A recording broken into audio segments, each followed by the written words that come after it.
Good morning. Morning, how are you? I'm okay. Morning. Hi, Karen. Thanks, Carson, for getting all that stuff done. Yeah, we're ready for this morning. Yeah, we didn't have a meeting in November or December. I'm not sure I sent out the October minutes. I have looked and I can't see it in my email stream. I have the October minutes. We did them. Hey, Karen. Yeah, Listen, I've got a problem with my furnace here, so I'm going to jump off for a minute, but I'll be back in a second. that Okay. sounds good. All right. Do you think you would have gotten them? They would have been for the December meeting, I think. And then we canceled the December meeting. Do you remember that? The October minutes, is that what you're saying? Yeah, the October minutes would have been sent out for the December meeting, but I've looked for them and I can't find them. I'm just wondering if nobody got them. I'm looking. Good morning. Good morning. How are you? Doing good. How about you? I'm good. Did you have to drive in today or are you at home? No, I drove in. I've already it's had really, this is my it's second foggy up meeting of here. the day. Oh, so really foggy. I'm just about a mile from you at the hospital there. So, and I imagine it's foggy all the way up here. Yeah, it was pretty foggy coming in. Well, thanks for joining us. I don't think we need the whole time till 11, but we thought we'd block it out so we have time for discussion. Did you see them, Carson? Did you? I'm looking. I don't see them right off Still the top, looking. so that makes me think maybe they didn't go I out. did, yeah. All right, we'll take that off the agenda. Hi, Deb, how are you? Good morning. Nice to see you. Same here.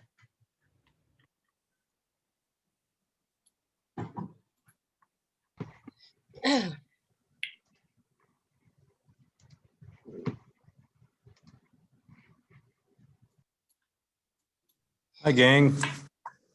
Hi, Troy, how are you? Nice meeting last night, huh?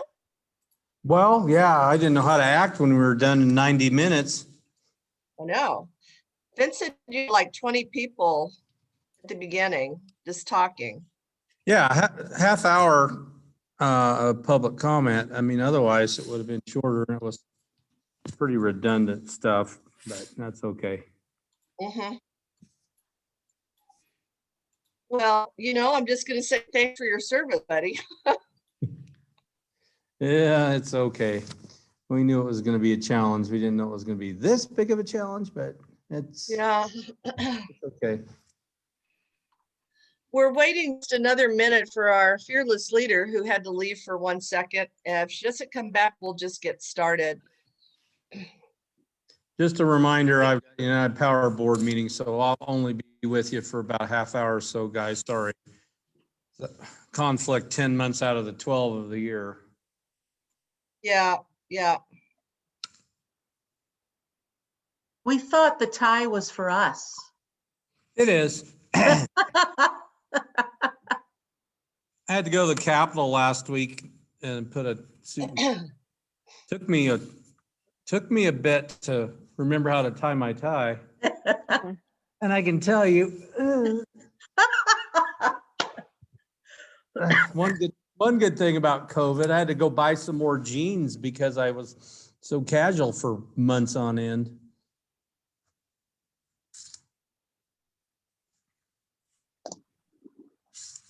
Joyce, are you back with us? I'm back. Great. My thermostat went out and I had to get it fixed, so I came home yesterday and the house was about 100 degrees, and we couldn't get it to turn off. So anyway, Oh, no.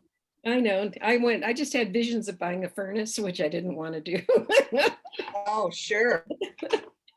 Maybe Okay, we should get rolling. We got quite a big agenda here, and Carson and the team, Tammy and Carson and Kit and we're I good. have put together a fairly comprehensive overview of what we've done in the last year and what we hope that you'll give us some direction on for this year. So, and I see Pedro is on here, and I want to introduce Pedro. Wave your hand, Pedro.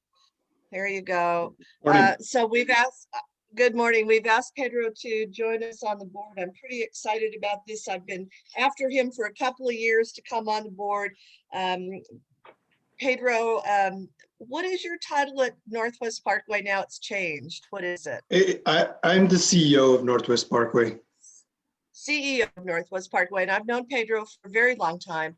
And he is very active in IBTTA, which is an industry, toll industry agency organization.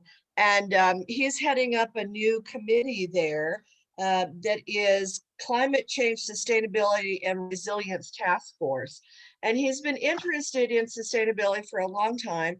And I've asked him if he would be able to join our board and bring an international perspective to some of the stuff that we're doing, particularly as we look at what our tasks might be in this next year that might coincide with the governor's greenhouse emissions reduction roadmap.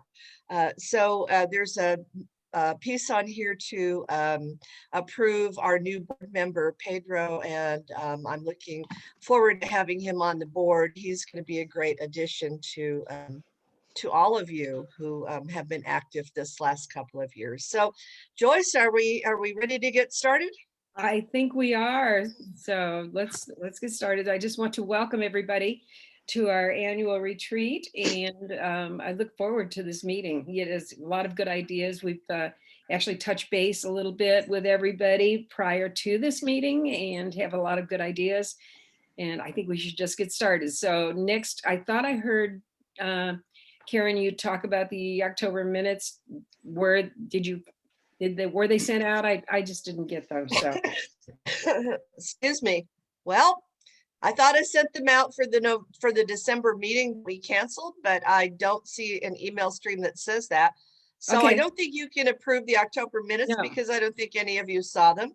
So I will send those out for the next meeting then, and we can approve October and January at the same time, if that's all right. Since That's we fine. didn't have a meeting November or December. That's fine. Okay, so then we'll move on the agenda to the treasurer's report. Has everyone? Right, so do you want to go over that? yeah, I just want to throw it up here. So we had the end of September report. I sent those out to you last night. I'm sorry it was so late coming, but I've been working with our CPA, our bookkeeper, to make some changes in the way she reports information to me. And it took me all day yesterday to get these put into the big sheet that you'll see in a minute. So you can see we have another slide coming up that shows you cash flow, one that I think Jessica asked for last time. And so you can just see it's pretty similar to what we always have. We have trickle in deposits. We have standard debits, salaries, and computer support. We always have to pay our taxes.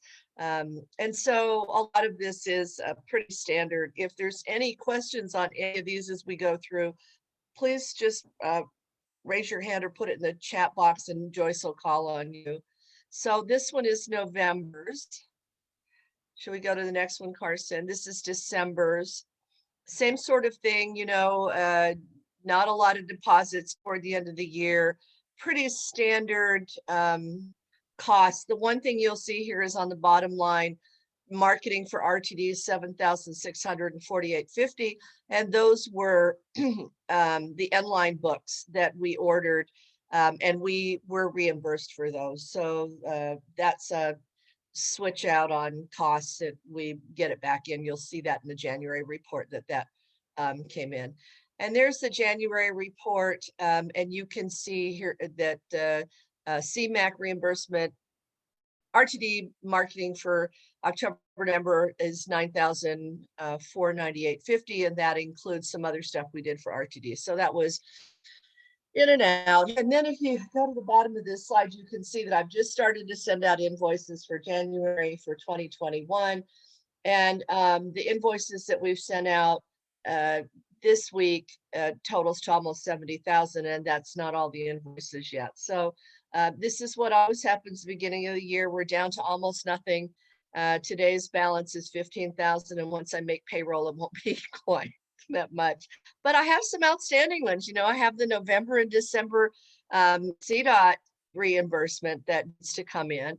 And then the rest of these are the amounts that come in January and February. Here, All right, next slide, I have a please. question. Actually, wait, Oh, sure. on this slide on the salaries, it's different than the other slides. Is that, Oh, yeah. It fluctuates depending on when people put their check into get into the bank to be processed. And on this Oh. one, my check, I only took half of the check in December until more money came in. So you will see in January that balance goes back up, but it sort of depends on, Catherine at one point didn't put her check in for 30 days. She forgot about it. And so what happens is as it goes through the reconciliation of the bank, you'll see that that salary number will change. Sometimes it'll be higher, sometimes be lower.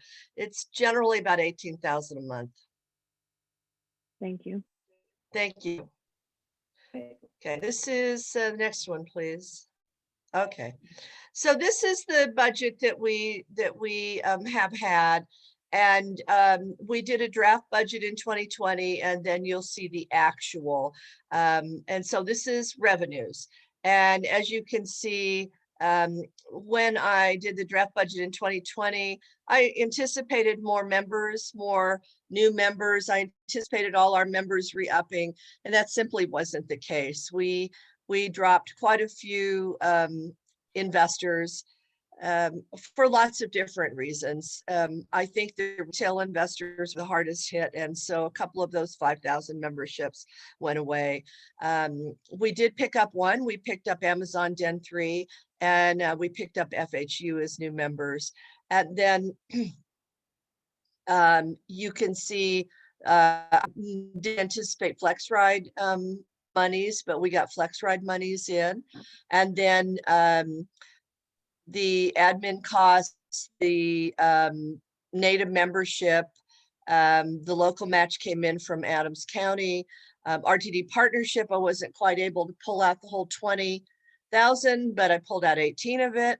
That's one of those that's available to you, but you have to spend it to get it back. And it was just hard to spend that because we didn't have any outreach. The Dr. Cog partnership grant, we anticipated more money in 2020, but there was a 3-month lag for us getting reimbursements on our grant. And so the first 3 months, we carried the cost of running the organization without any reimbursement from our Dr. Cog CMAQ grant. And that was a function of both Dr. Cog, Steve Erickson, not signing the agreements for anybody until January, even though we sent him the agreements in September the year before. And then in January, when CDOT got it, it took Betsy 4 months to process that. And we didn't have a working grant until April, and we had anticipated a working grant in January. So that's the big difference. And then we'll go on to the 2021 proposal in a second. We finished off the IGA for I-25. We anticipated we get money from Transform. And so we thought we'd probably get about $279,525. In actuality, we got more than that because of the FlexRide program.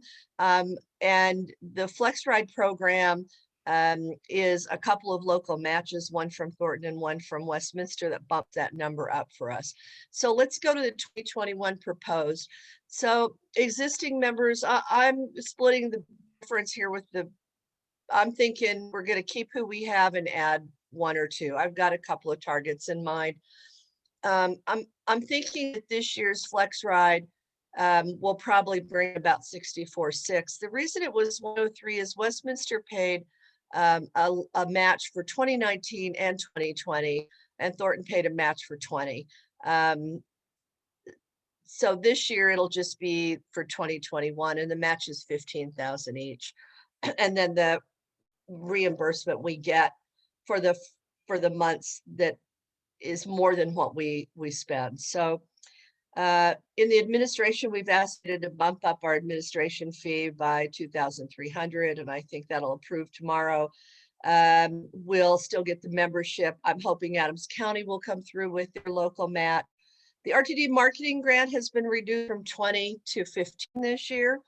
They talked about doing away with it altogether because RTD is cash poor, and there's 7 TMOs that get that 20 grand a year for marketing. So we're glad to have 15. This year, I anticipate being able to bill out to the DRCOG CMAQ grant every single month. And if I bill out at the amount we usually bill out, we should be able to bring in about 121. That's an on that. The CDOT I-25 grant's finished, and I don't anticipate making any money on Transform this year, something we can talk about in a little bit. So adjusted estimated revenue, we will bring about 311,705. So any questions on that proposed revenues? All right, let's go to the next slide. Okay, so this is our expenditures. The Flex Ride program, we anticipate spending all the money that we bring in this year. Payroll's about the same. Payroll expenses about the same. We're not getting any interns, and I'm not sure about the miscellaneous consultant services. It might just get rolled into payroll. That's Catherine. Catherine is a 1099 consulting payroll and not a W-2 payroll. Mileage, you can see, I only paid a small amount of mileage last year because nobody went anywhere. But I'm anticipating that'll change. Web support was high because we used a lot of Zoom and that kind of thing. Account is about the same. Looking to see what's really different. What's really different is, we don't think we'll spend anything on Transform, on Bike to Work Day. We don't think we know we won't spend anything on the C.IGA. That's done. We used to buy breakfast for NADA. We don't think we'll be doing that. We might toward the end of the year. We just don't know, but I didn't put that in there. Travel and training, cut that budget quite a bit. We did virtual training last year, and all 4 of us went to training for that amount of money. Usually 1 or 2 of us can go. So anticipating the same amount this year. Let's see, no board development. I guess I'm not gonna take you guys to breakfast or any of that stuff unless things change. So that's our budget, and it's a draft budget. I'll ask for approval if you're comfortable with that. Open to making any changes that you think I need to change. So let's open it up for questions. Does anyone have any questions concerning the proposed budget? So Karen, on this, it says proposed 2020 budget. I'm sorry, that should say proposed 2021. Okay, just checking it out. Thank you, Carson. You didn't catch that, neither did I. I guess I missed it. My apologies. And I realized I missed the 2. It's the same columns for this, but you guys are too smart and figured that out. Yeah, you know what? I should have caught that. I'm the one who sent you this stuff. So it just goes to show you better second guess me and proofread everything. I'm sorry, it would be 2021. So we'll make that change. All right. Okay. That's probably the most important thing here. Yep. You're right. Anyone else have any comments, questions? I'm not hearing any. So can we have a motion to approve the proposed budget? So moved. That was Jean. Do we Second. Do we have a second? Jessica. Second, Jessica. Thank you. All in favor? Aye. Aye. Aye. Opposed? Aye. Okay, All right, and if we could have an approval of the treasurer's report for November, December, and January. okay. Has everyone, okay, anyone have any questions about any of those? No? All right, so can I have an approval or a motion to approve? So moved. A second? Second. Okay, all in favor? Aye. Aye. Aye. Okay, thanks very much, everyone. I appreciate that. Next on the agenda is, I think, do we have approval of the 2021 approval of the Smart Community Executive Board? I think there's a few Okay. slides back there. What I have here is review of service area partners and the 2021 board and officers. Okay, maybe we don't have We do. It's coming up in a couple of slides. You want me to Okay. go fast forward to that? nope. Do you want to do the That's great. service? Okay, Yeah, this is great. So we're just letting everybody see, remember the black is our service area. We've talked about going further north. We haven't had any requests for that yet.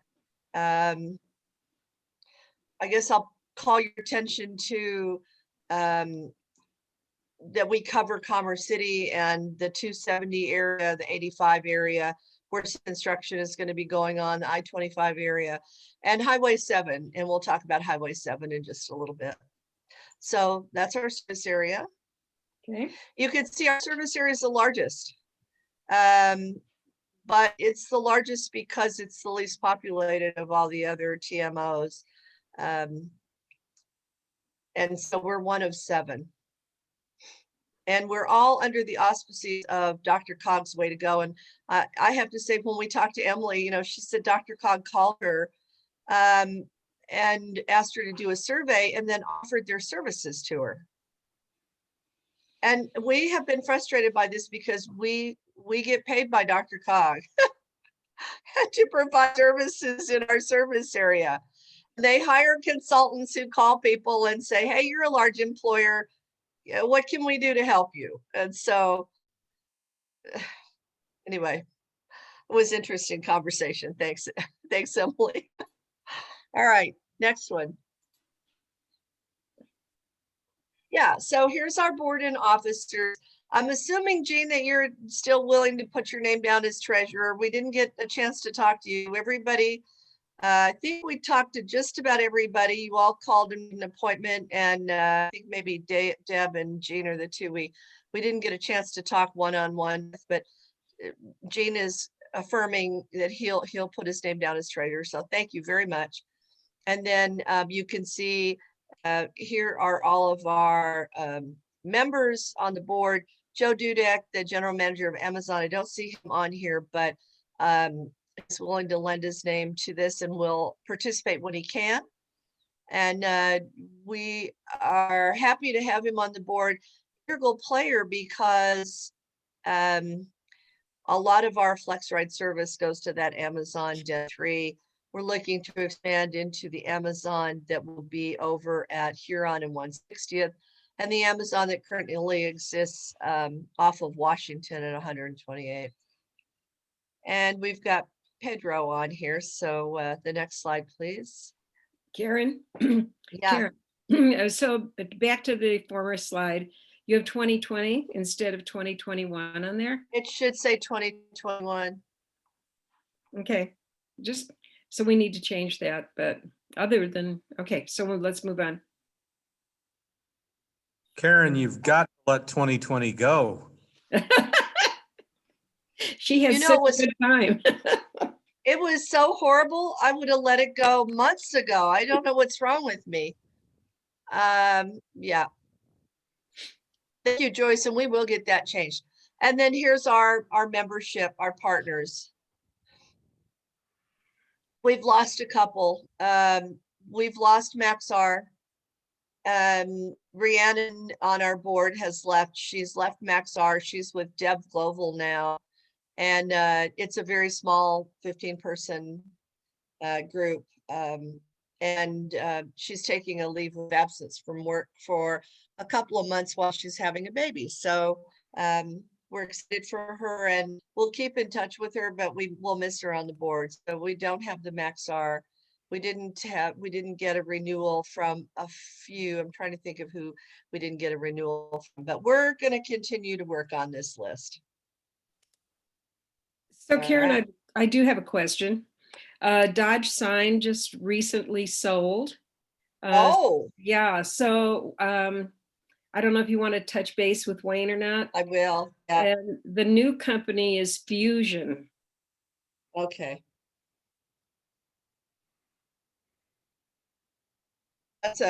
I'll do that. I'm assuming that we probably won't have that same relationship with Dodge Signs. It was a in-kind relationship. They didn't pay in and we didn't pay them anything when we needed signs.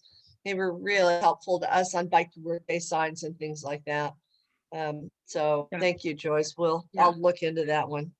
But in talking to Wayne though the other day, he seemed to think that the new owners would he didn't talk about the partnerships, but basically they were good guys. And I would hope that we could have a conversation with them and maybe have a similar, relationship at least. But we'll see. And I mean, there's no, we can never tell until they get. Yeah. Well, thank you. I didn't know that. Yeah. And Wayne gets all our information, but I suspect he doesn't read it all. So I suspect he Not doesn't. anymore. No, not anymore. All right, thanks. Next one. Okay, so this one really is 2020. This is 2020 highlights. I'm gonna turn it over to Carson. Do we, Karen and Chair, do we want to approve Pedro for the board before we move on? Do we Oh. want a formal vote or not? Yeah, I didn't see that on the agenda. It's on my agenda, but I didn't see it on our list. Okay, so thanks, Carson. Let's move back to that. First of all, welcome, Pedro. This is exciting for us. Would you like to give us a little synopsis of what you do and all about yourself? Sure. Thank you. I'm delighted to be part of Smart Commute. I think our organization has been member for quite a while, I think almost from inception.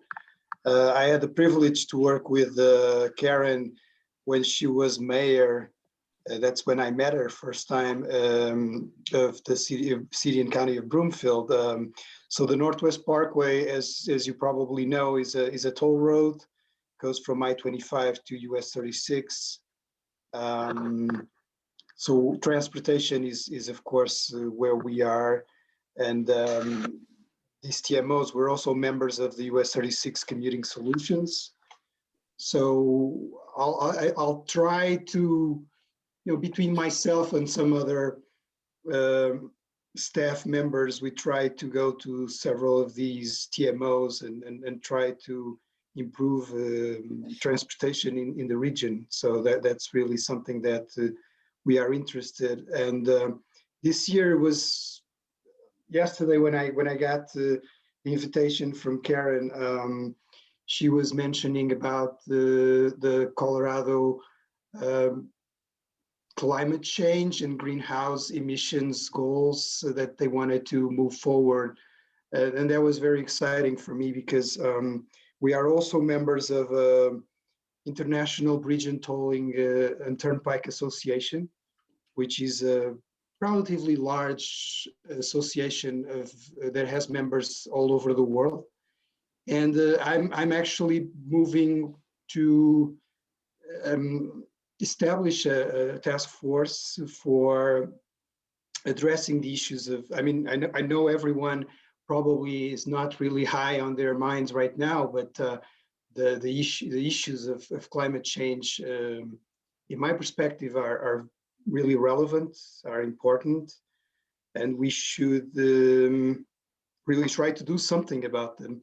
So I'm no expert, but I'm actually making an effort to try to understand what are the issues and what are the things that we as citizens, concerned citizens, and on our businesses, how can we make something to improve and to tackle those same issues. So I was actually delighted to be able to finally make some time to be able to be more active in this organization. I think it's very interesting to see what you are doing, and in that I thank you all for inviting me, for letting me be part of this. I hope I will learn and bring something to this organization. Thank you. Thank you so much, Pedro. We And, really and also appreciate just you one considering it. other final thing. I mean, Karen believes that because I lived my first 35 years in Europe and Portugal, particularly, that's where I am from, that maybe I can bring some different perspective. So I hope I can bring some perspective on what others are doing in respect to many of the things we do here. But just a quick note on that. Thank you. You're welcome. So do I hear a motion to accept Pedro Costa to our Smart Commute Board? So moved, Madam Chair. Can I have a Second. second? Second. Thank you. All in favor? Aye. Aye. Aye. Aye. Opposed? Well, welcome. We look forward to working with you, Pedro. Thank you. All right. Likewise. Thank you, Carson, for pulling that off the agenda there. I just don't know how we missed it. That's great. Thank you. Thank you, Joyce. And thank you, Pedro. Welcome. All right, it's yours, Carson. All right, I'll take back over. These are just some of our 2020 highlights. Like we said, I think I'll just kind of go down the list and remind us all that we actually accomplished a lot in 2020. I think right at the very top for us at Smart Commute was the 8th Annual Trans Forum. You guys all attended, I'm sure. We had some great international speakers and we held it virtually relatively without a hitch, so we were proud of that.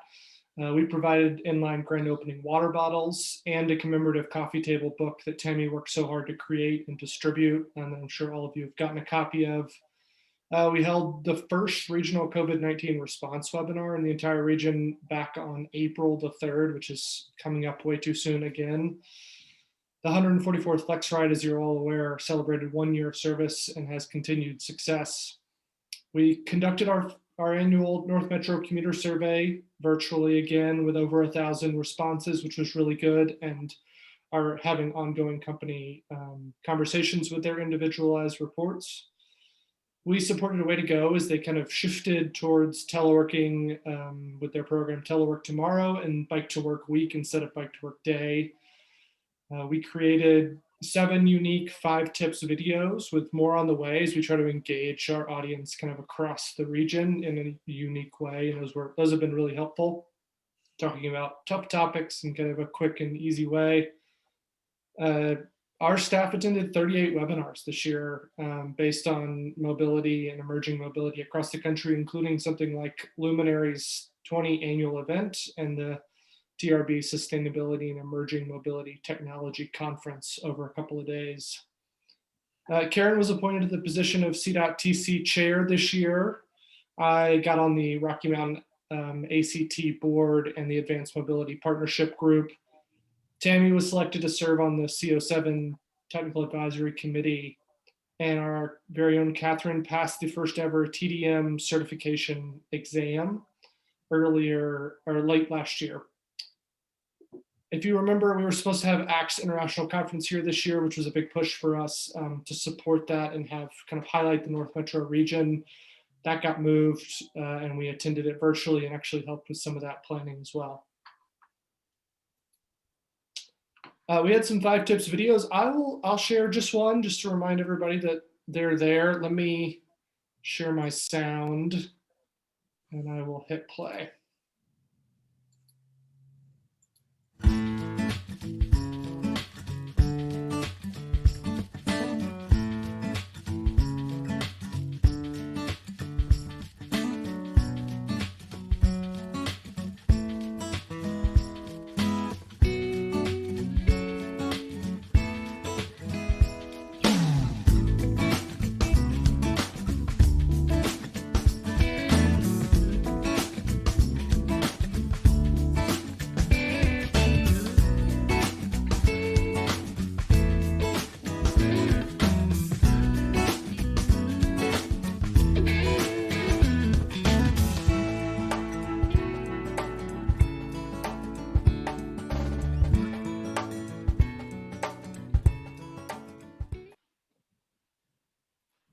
So again, those have been great for us, and we continue to make those as we move into the new year. And These those are some- on our website, aren't they? That's The links right. to those, yeah. That's right. We have them on our website in various locations, and then we also have them on our YouTube page, all under one video library. If you want to watch all of them in one spot, you can just search Smart Commute Metro North on YouTube and find them there. These are some great infographics about kind of what happened in 2020 with our different programs and activities. On the left here is the Flex Ride. Our Gene Shreve, program manager, conducted 78 hours of riding alongside RTD customers to help them navigate the incredibly complicated process sometimes. They made 6 tweaks or adjustments to the Flex Ride throughout the year, which really makes this program unique and successful. She fielded over 490 service calls over a period of 24 hours a day. She's always online working with folks to make sure they can get to work. She created 11 customized travel training and trip plans for those people. And we all held 32 mobility fairs, which reached over 900 users of the Flex Ride throughout the last year. During the summer, we had an opportunity to partner with Dr. Mack and hand out some Uber free rides, and we handed out 855 of those to various employees across that 144th Flex Ride region. And we also were able to hand out $420 in bus passes for those kind of trial rides for people that are trying to try out the bus in the system. On the top right, we have just some of the Smart Commute highlights as a staff. We spent over 1,450 hours advocating for transportation as a group this year with 12 specific teleworking consultations that I was able to do, 26 employer meetings about various topics. And we served about 152 employers this last year, representing a total of about 28,000 employees across the North Metro region.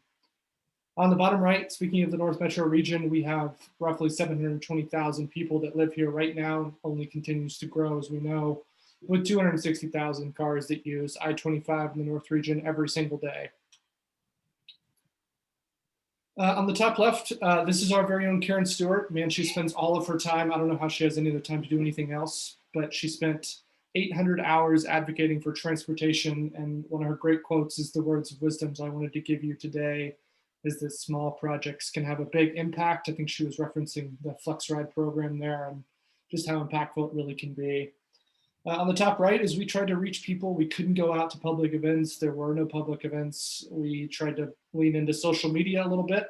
We had over 300 posts to social media, 26 new YouTube videos, including those 5 tips ones and some others, which had over 40 hours of watch time and 500 cumulative views. Over 9,000 visits were made to the Smart Commute website with 0 paid ads, which is really impressive. And I think really the kicker here is the graph at the bottom, right? $602,000 is the average total revenue of a TMO in the Denver metro region. And we operate on roughly $253,000 based off our 990. So I think that shows we get a real bang for our buck here. And I think it's time for me to pass it back over to Karen and talk about some more budget, unless you have questions. Well, I'm exhausted just thinking about all the things we did in 2020, and I never even left my computer. I just don't know how that worked. Yeah, the slide I think that was so interesting is that of the 7 TMOs in the Denver metro region, a lot of them have sugar daddies. So for example, Southeast Denver has a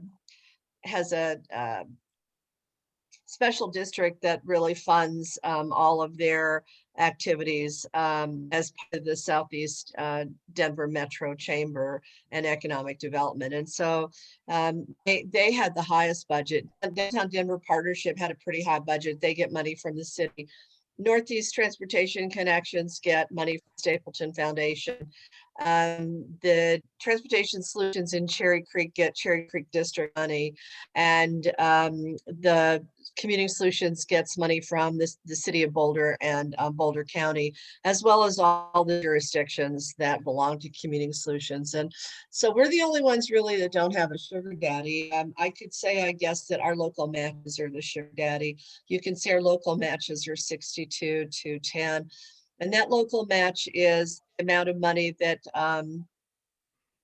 that we get from now the Flex Ride, the two communities that give us Flex Ride money, and Adams County, who gives us local match for our Dr. Cog grant.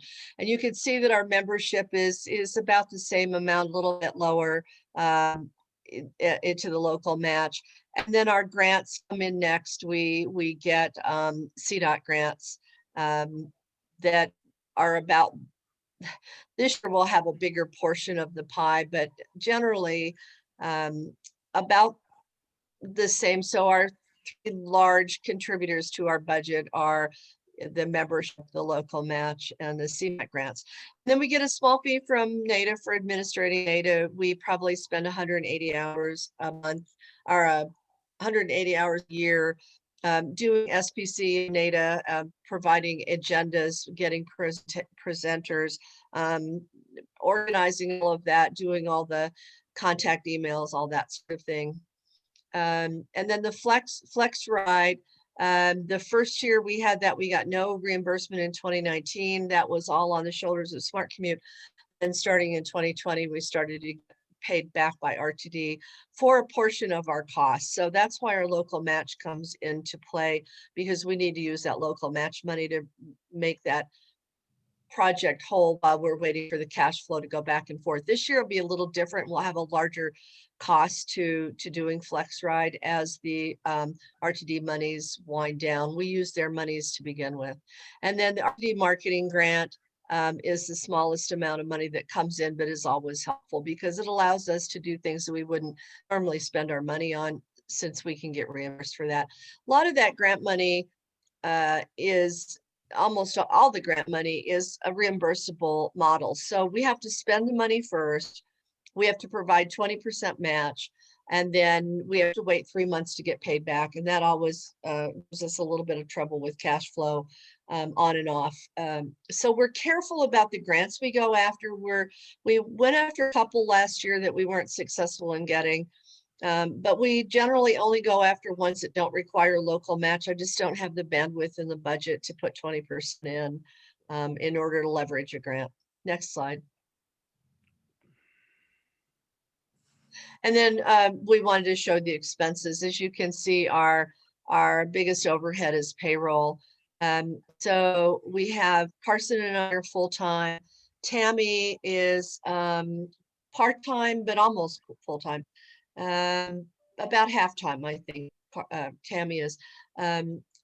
Catherine is 1 day a week, and Jean is 30 hours a week. So we have the largest cost is our payroll, and we don't pay everybody enough.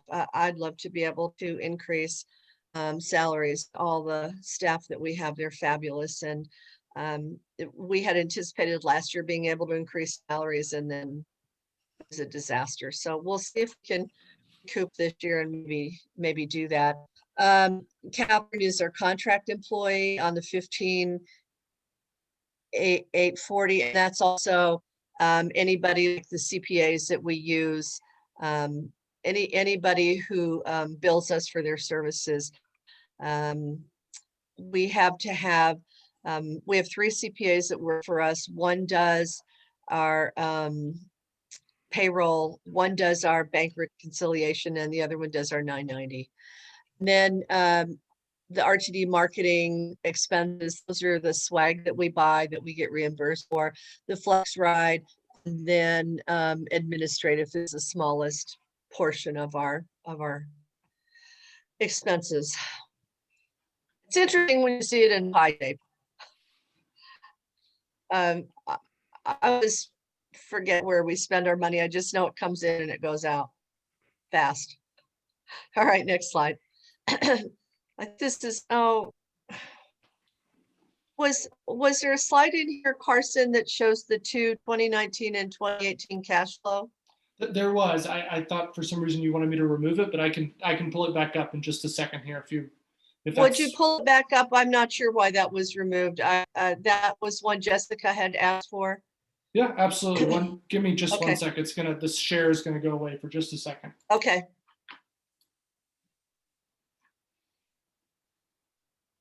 Karen, while we're waiting, maybe we could get one of the books to Pedro.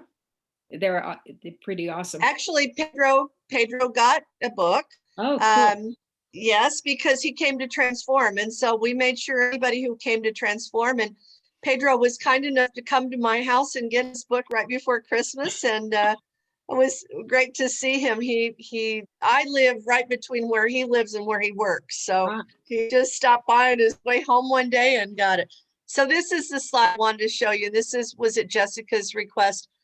You know, I'm always complaining about cash flow. And so I wanted to show you this slide. That green is 2018 or 2019. And the blue is 2020. And you can kind of see what happened. We were on a great trajectory starting out in February, and then March, and then April. You can see just the income just went down and down. And part of it was the 3-month lag of not getting any DRCOG money for our CMAQ grant, the 3-month delay in getting that grant executed and signed and in process. The other part of that was people were starting to get the effects of COVID, and a lot of companies didn't want to pay us because they just didn't know what their cash flow themselves were going to be like. And we deferred quite a few of those. And you can see that every month I bought down quite a bit of what we had in excess. And then by August, I had harassed so many of the members who hadn't paid that they finally started to pay. And by September, I think I recouped everybody but 2. And then of course, by then we really didn't use all that money. So it's, even though the 2 years were very different years, the cash flow was kind of the same.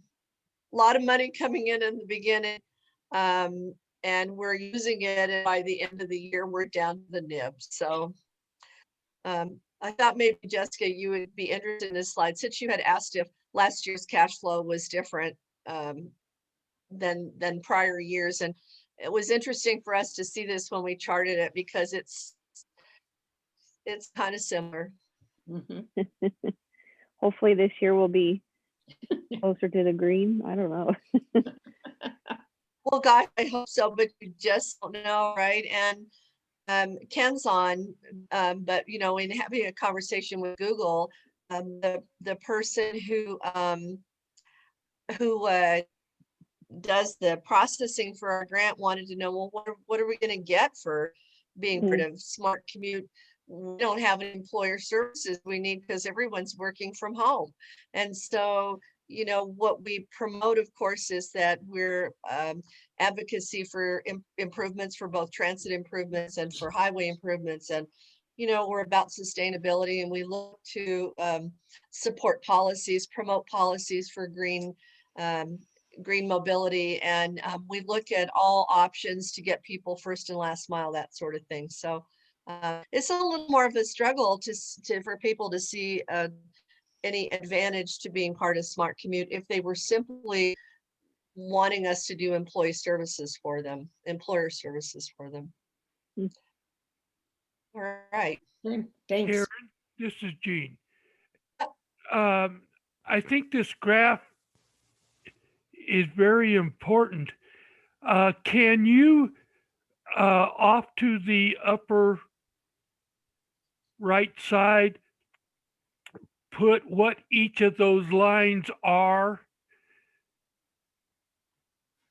What I'm saying is, put a leader out saying what the green line is and what the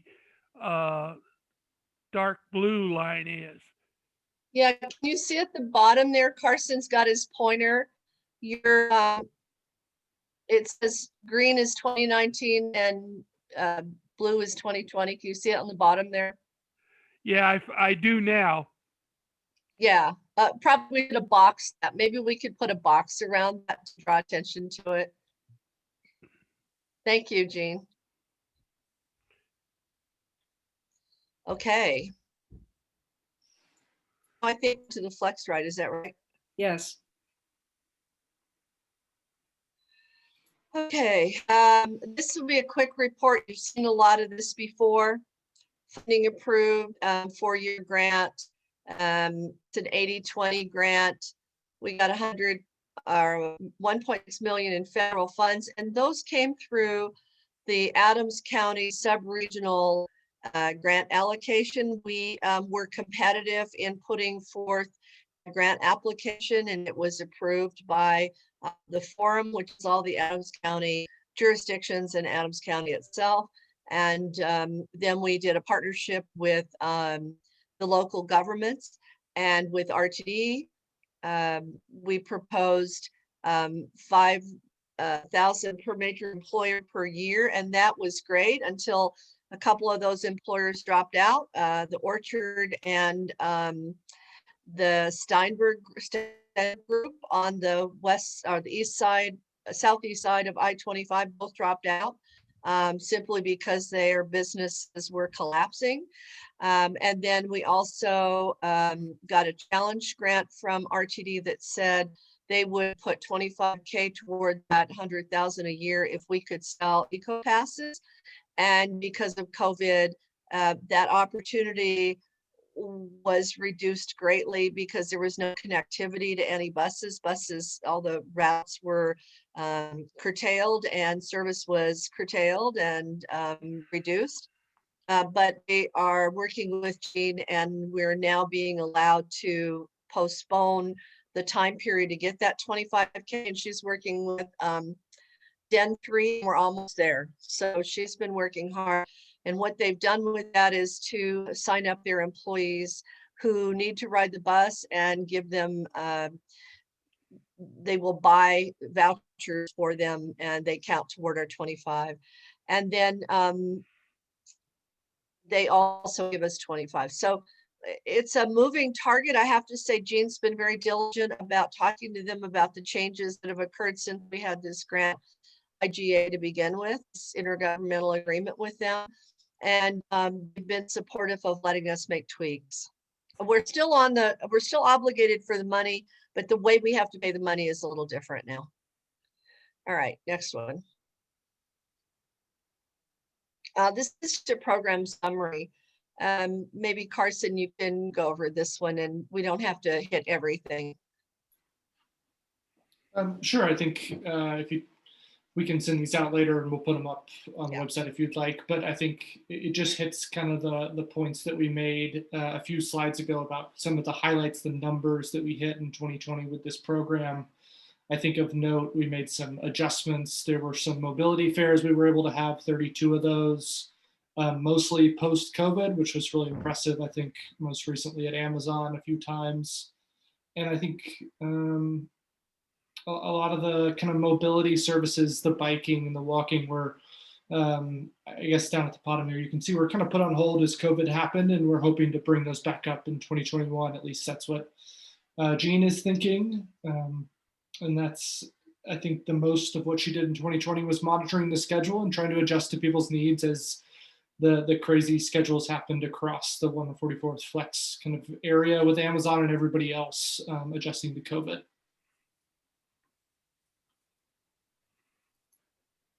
Okay, any questions on that?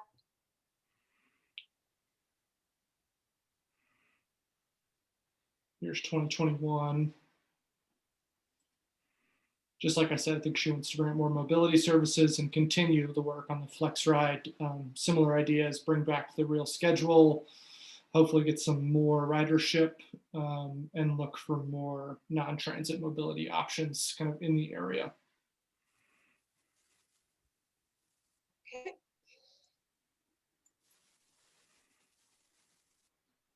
Before I move on, questions, Flex Ride?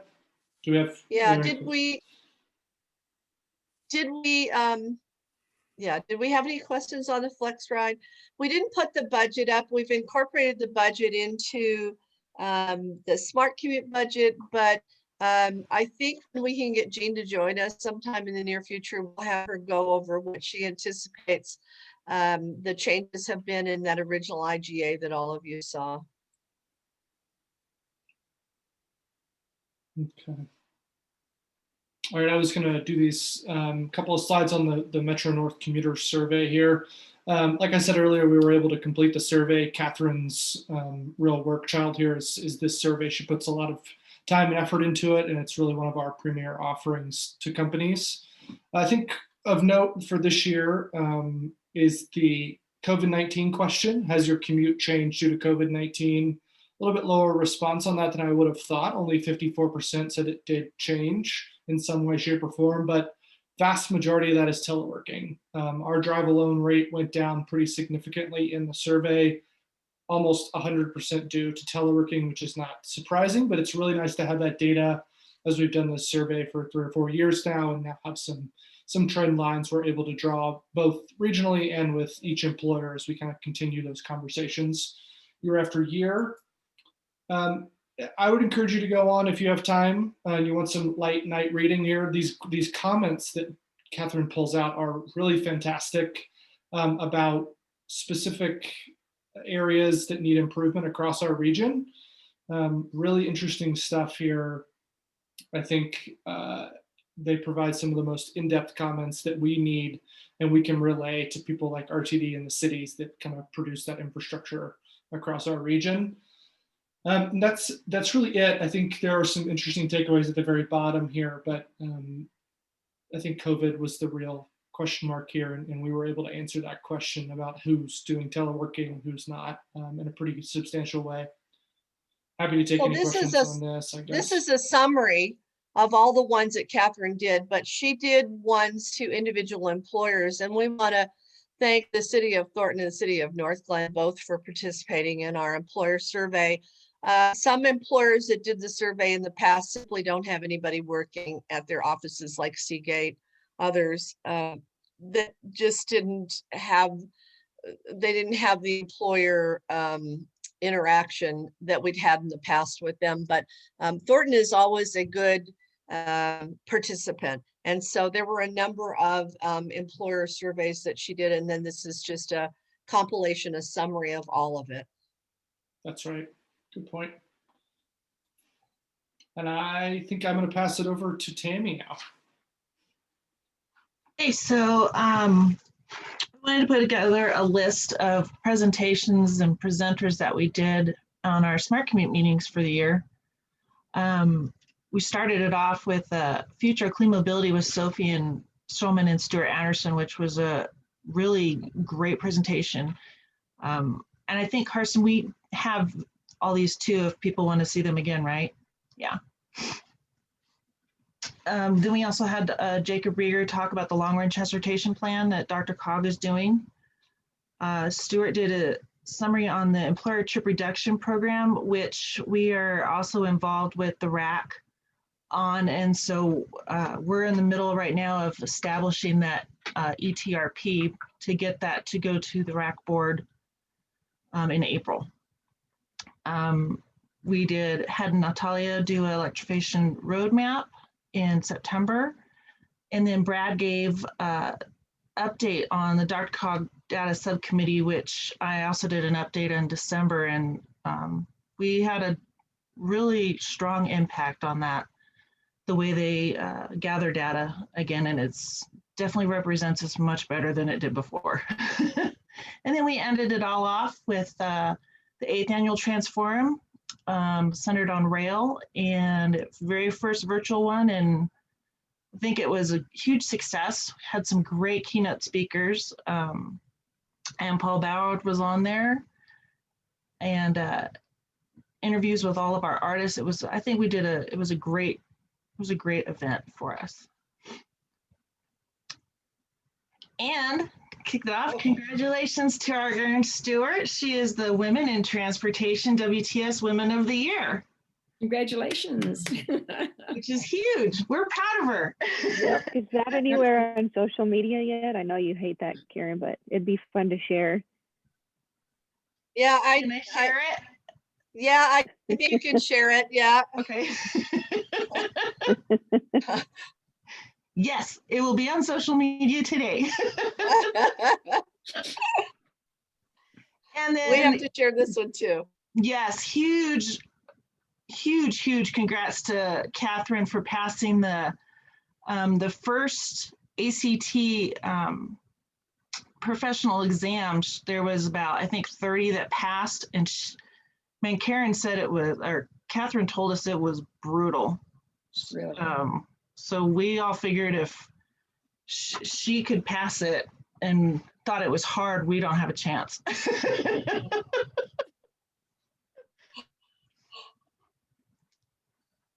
We're pretty proud of her. And she puts all our reports together. She does the calculations for CO2 reductions, all the things that we're required to do in order to continue to get funding from the Denver Regional Council of Governments and CMAX. So Catherine does all the stuff none of us want to do, which is all that tedious compilation, and she loves it and she does a great job. She sends out the newsletter. She does all of these employer surveys. She's really an extraordinary staffer, and she only works 1 day a week. Yeah. The amount of work that she gets done in 1 day is amazing. Yeah, it's true. So this is our 2020 BC work plan. BC, play on BC, but it's before COVID. And as you can see, several of our things are crossed out that we weren't able to do because of COVID. Basically, all events were canceled, so we couldn't do any in-person celebrations for the end line, couldn't do any health and wellness fairs, any community events. We got a couple in before March, but it just jurisdictional council presentations, the councils weren't happening, so we weren't able to do those. So we, to coin one of Karen's favorite terms, we had to pivot. I hate that term. And refocus, how's that? And come up with a new work plan post-COVID for 2020.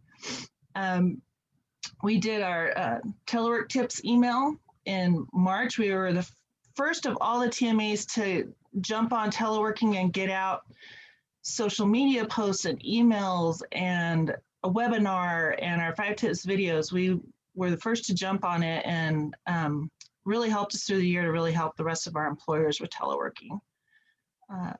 Then Dr. Cog came out with the Telework Tomorrow, which we used as we just supplemented our already robust telework program with the Telework Tomorrow and had a really good offering to employers with everything.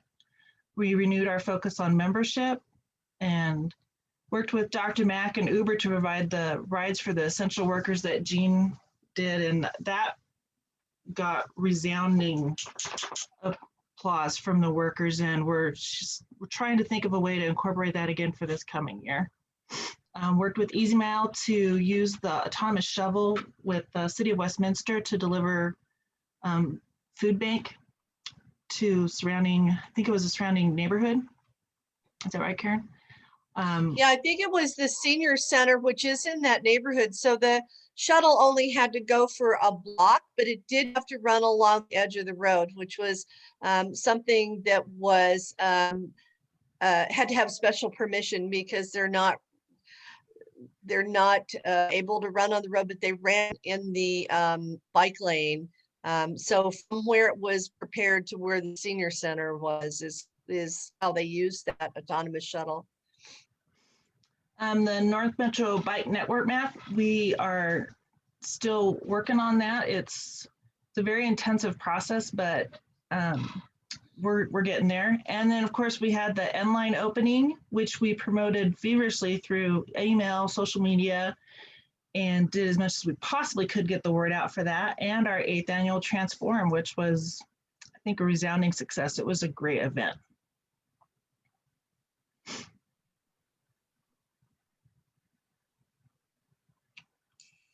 Okay, well, I guess I'll take this one. We had the opportunity to talk to every one of you, I think, except maybe Deb and Jean. I appreciate all of you who reached back out to us and said, yes, this is when I can talk to you. And so we talked about what's 2021 look like, and that's really what the rest of this meeting is about. And we know that there are essential things we have to do. We have to do this every month. the minutes, the treasurer's report, give you an overview on what we're doing, flex ride updates. We're thinking about what we may have to do with employers is help them work on a hybrid work transition from being completely at home to being partially at home, or putting work pods together. We're happy to do that. We don't know what way to go programs will be like this year, but we'll have to do that. We're always looking for grants to help us fund, and grants that can coordinate with what we're doing at 144th or expand that flex ride.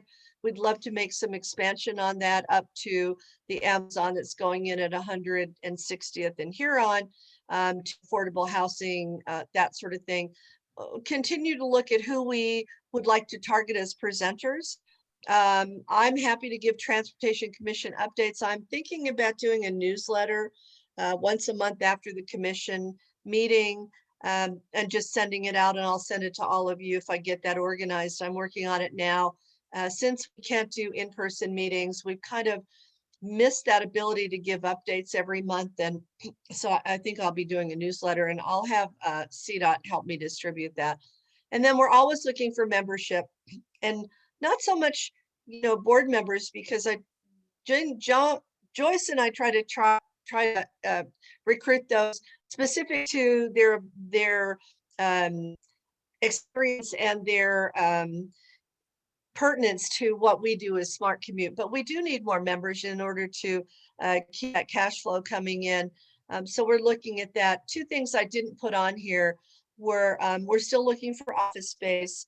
And we don't need it right away, but we do probably need some office space. So anybody who can think of us who has room or knows of anybody who has room for free, because we obviously don't have it in our budget to pay for office space. And then the other thing we did want to discuss is whether we want to meet every month or every other month. If we met every other month, I'd be happy to send out a summary of what we accomplished during the month, with some updates on financials and that sort of thing. So that's something we can talk about. There are pros and cons to it, but we'd be happy to entertain that. And then these aspirational tasks really came from the discussions that Joyce and I had with all of you. Several of you, Kyle and Emily and others, really like the bike network and connectivity project that we're looking at. As Tammy says, it's a lot of research on that, and a lot of putting things together and seeing where the gaps are. That's one thing we'd like to accomplish in 2021. We can always talk about last mile strategies. So for example, there's a grant out there for e-bikes. It's through the Colorado Department of Energy. And it's giving e-bikes to people to use them for first and last mile. And generally first and last mile means the gap between where the bus lets you off or the train lets you off and where you need to get to. The problem with e-bikes is that they do not fit on the bike racks on the bus. So you actually have to take the motor off if you're going to put your e-bike on that bus and bring the motor in with you. It's just not as easy as it seems like it should be. And so thinking about how do we help with those kinds of things in real time? We have some real experience that some of these people who these ideas out who don't even think about it, connecting someone to a first last mile using an e-bike, but they're using transit to get to that place where the first last mile is. The bike doesn't fit on a bike rack. So there's a huge disconnect. So we're talking about that kind of thing. The greenhouse gas policies and implementation. How do we get involved with that? And that's where I think, it'll be exciting to have Pedro on board with us as we take a look at that. Transportation is the biggest, now that oil and gas is shut down significantly, transportation is the biggest culprit in emissions pollution. And so we'll start talking about that. One of the things Rhiannon had talked to me about was carbon footprint analysis for employers. If an employer ever wanted us to do an analysis of their particular carbon footprint was. I talked to Catherine about this, our extraordinary Catherine, who said, yeah, I could do an analysis of that. And so that might be something.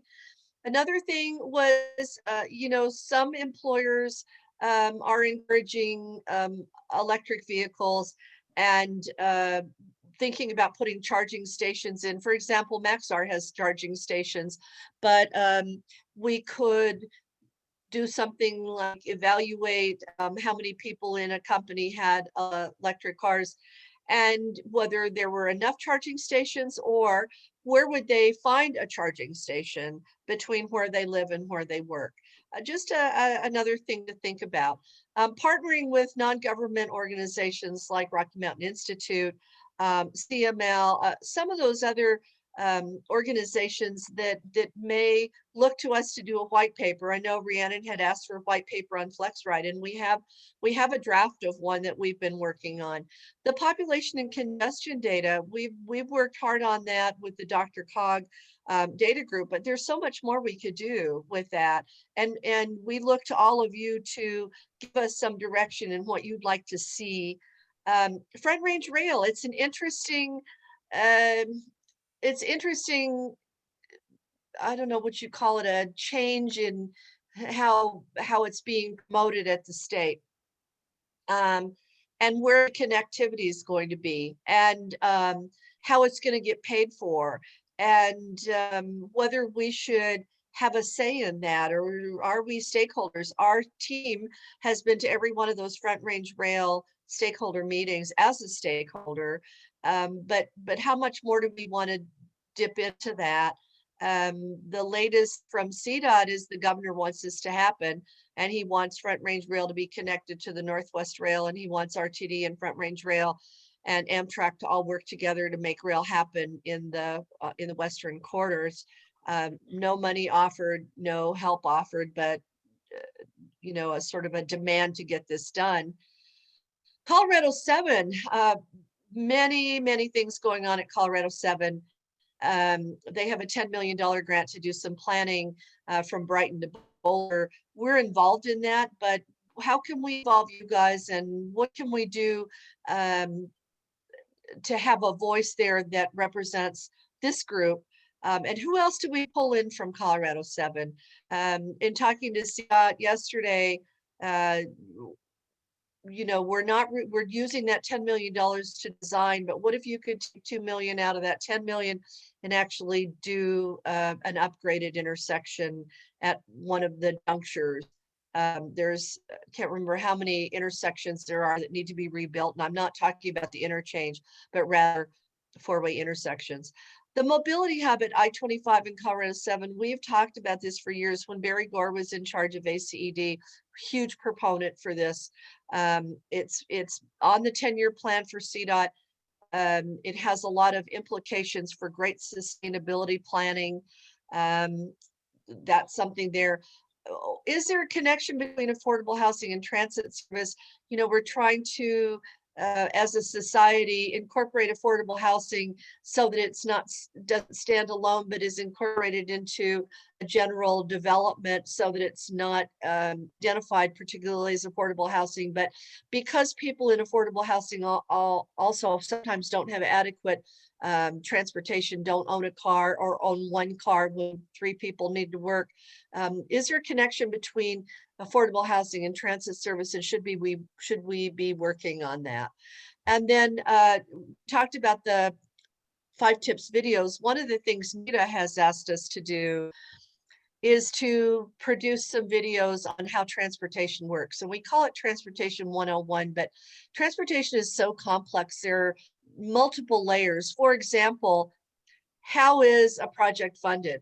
What happens when a project gets an okay from design to EPA to NEPA to construction, to how does FHA get involved with it? So we think maybe that's something we can look at this year as well, is to put together an easy to understand, and we say easy with quotes around it because transportation is complex.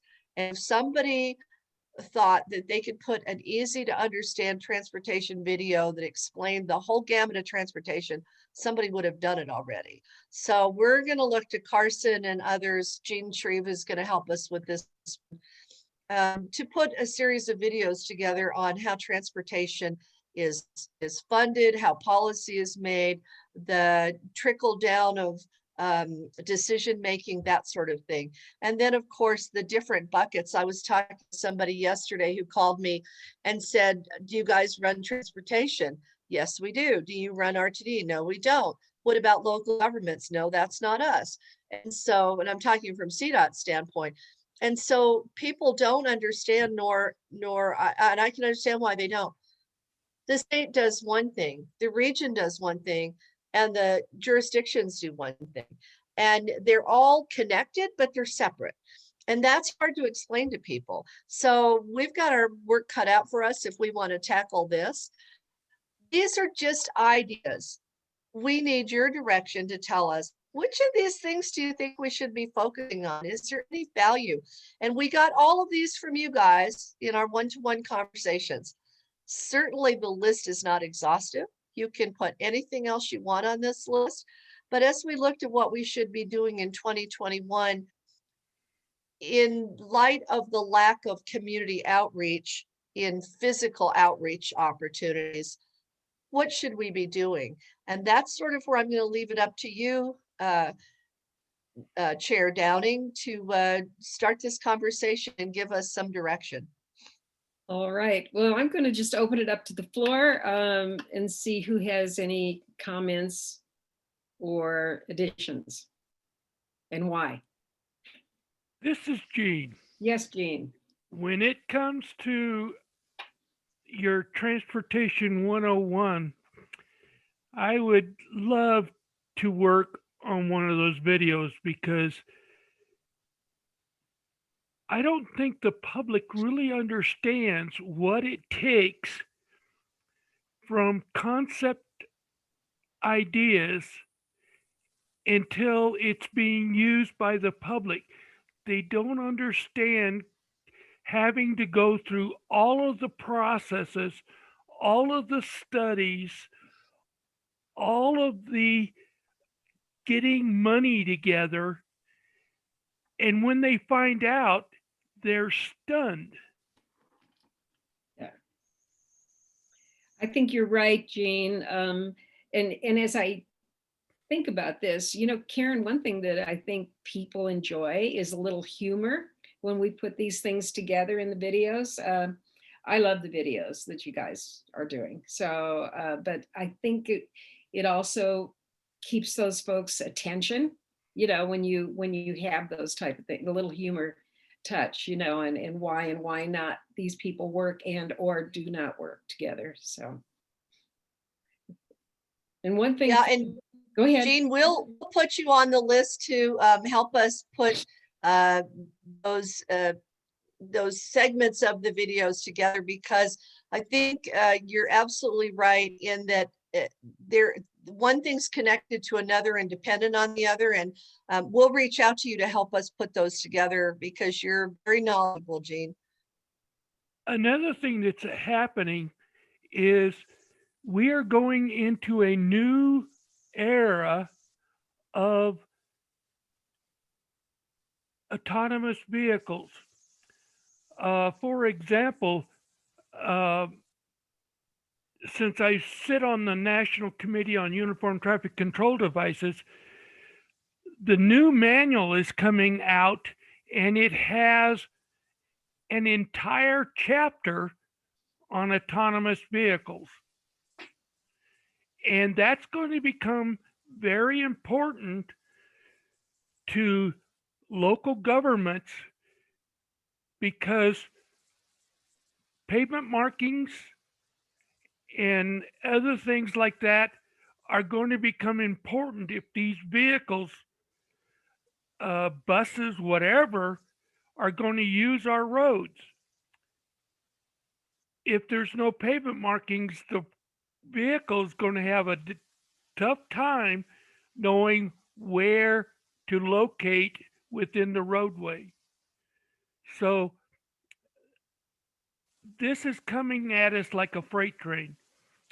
We're hearing it, but I think in the next 5 years, the autonomous vehicle, the electric car, electric bicycles, everything is going to be coming into fruition. And I don't know if the public is ready for it.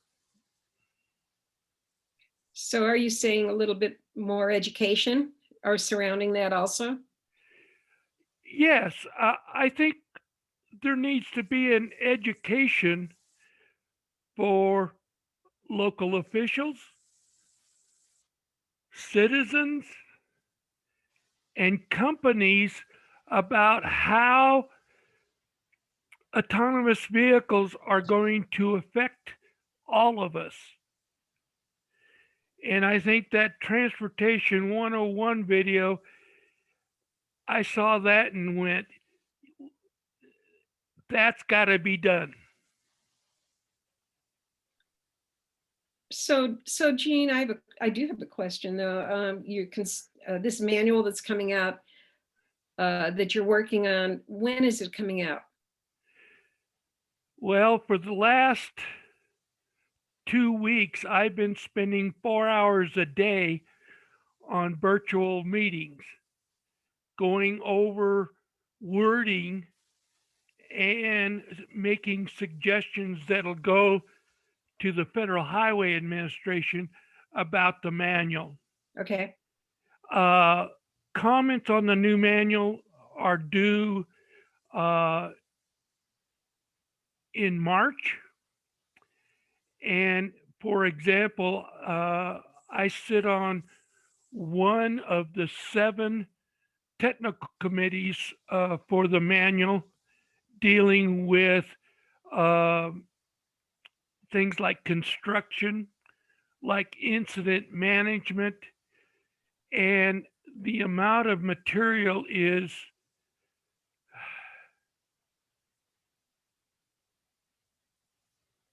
mind-numbing.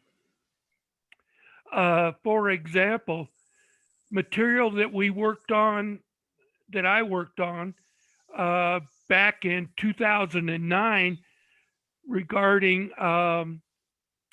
ways to help the blind community get around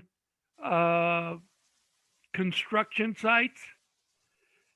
I spent 2 years working on that, and it's finally going to be in the manual. Okay. So when the manual comes out, probably at the end of the year, there's going to be a lot of changes and changes by our staffs on how they do their job. Because pavement markings and our signs, if those little computer cannot read them, cars are going to have a tough time on the road. So you're thinking probably the end of 21, we'll see something to the different municipalities? Is that what you're saying? Yes. The Okay. new manual will be scheduled to come out sometime around the end of the year or first of next. Okay. All right. That's helpful. Thank you. Anyone else? Emily, I This saw is you Emily. put some stuff. Go ahead. Go ahead, Emily. Yeah, I just posted some stuff in the chat, but I'll just give a little bit more detail of why I picked those as my top 3. So I picked the bike network. When I first heard about this idea, I thought it was wonderful. Since COVID has hit, we see a lot more people utilizing the bike trails. And I think to have someone who isn't focused on just one city, but looking at how to connect all those is very important. The second one I picked was transit service for affordable housing. The reason I picked this is I work for St. Anthony North, which is a nonprofit organization in this community. And Centura spends a lot of money looking at doing community needs assessments so we can focus how we support our community. And affordable housing is one of those that hits that community needs assessment. So that's why I included that on our list because that is a big need for our community. And the last one I picked was the Transportation 101 videos. I absolutely agree with Jean that we need to get more knowledge out there on how the process works. But I also think that these could be utilized for recruiting membership into Smart Commute. You know, if you have a video that you can share with organizations in the community explaining what we do, you might be more likely to obtain greater membership. Great. Thank you. Yep. Anyone else? I'll go ahead and piggyback on what Emily said. I think I've mentioned in prior meetings the importance of the bicycle network and getting it all connected. I think that is just hugely, hugely important. And when we say connecting the network, I think we should also think about best practices. I think when we saw the survey that was put on the screen a little bit earlier, and they were talking about, you know, what would allow you to consider bicycling more, and they were talking about separation from traffic and making these bike lanes safer and the bike path safer. So not all of our bike lanes are created equal, and this is a struggle that we've experienced with some of the municipalities, because there's the idea of how to make it very easy from an operational perspective. And when you start separating the bike lanes, it makes it operationally more challenging.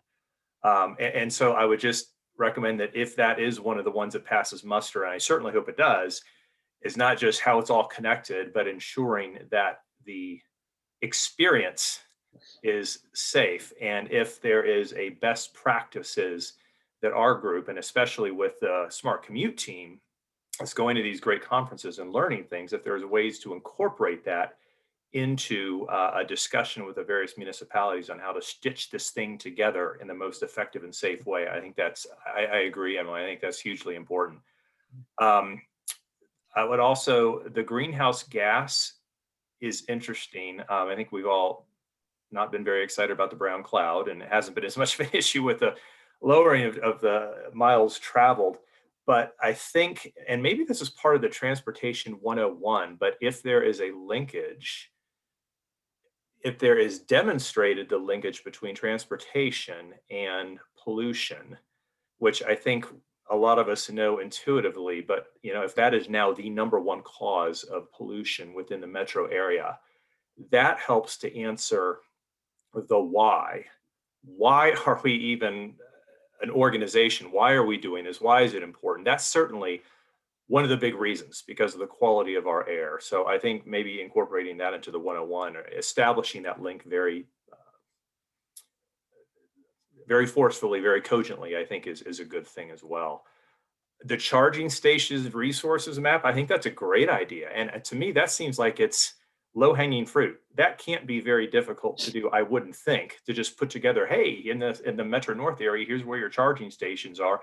And once again, that enables us to become more of a resource, which we're trying to do for transportation. So that just seems like a no-brainer. The data thing, I sound like a broken record in these meetings because about the data, and I'm so thankful, Tammy. Thank you for all the hard work you've been doing to get that going. I apologize, I missed the presentation on the data, but it sounds like it's being used. And I recall Karen earlier in this meeting said, hey, we're sort of just scratched the surface on what that could look like. So I would love to hear what you guys think we could be doing more on the data. And the reason why I think that is so important is because ultimately the data is the foundation for funding, or at least it should be. And if we've got good data, then I think we have more of a fighting chance to get more of those dollars that are available for public infrastructure in the Metro North area.